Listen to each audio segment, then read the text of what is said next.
Thank you, Ernest, for that warm introduction. Thank you for listing my CV in such a lovely way as well. This is such an honour to be here tonight with the esteemed names that stood at this lectern before me. It is very much a privilege, and thank you to Ahmed, Burak and Ernest for having me here tonight. This is a discussion that is very timely and very significant, which also compounds the reasons why I'm very excited to be here, and I thank you all for being here too. Now, for those of you who didn't know me before tonight and aren't my mum, who is here, my name is Omar Dabbagh. I'm a journalist. I've been a journalist for about a decade now. I'm also a qualified lawyer, but for the sake of everyone, I do not practice law.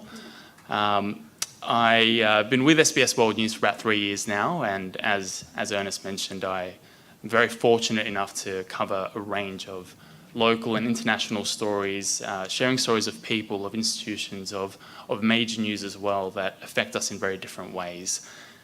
So access to information and then being able to share that information is a very vital part of my profession.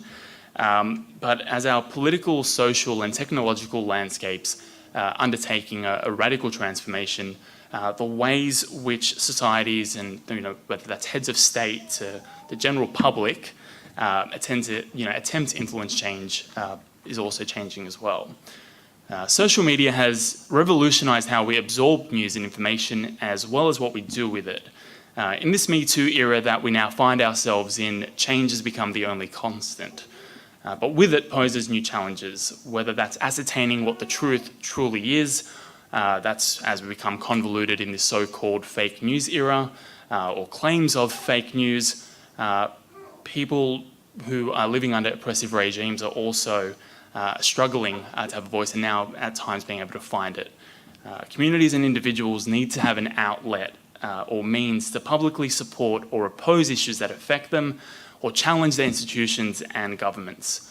But what about those people who still don't have a voice? How powerful can silence be in this day and age, and how can they enact change? So on that note, I'd like to introduce our keynote speaker tonight, who will delve further and probably far more succinctly than I have into this topic. Madeleine Goodsir attended International Grammar School and was a school captain in 2014. She's currently in her penultimate year of an arts law degree, majoring in politics and international relations at the University of Notre. That's here in Sydney. Madeleine has been a member of the Notre Law Society since 2016 and is the current president of the committee.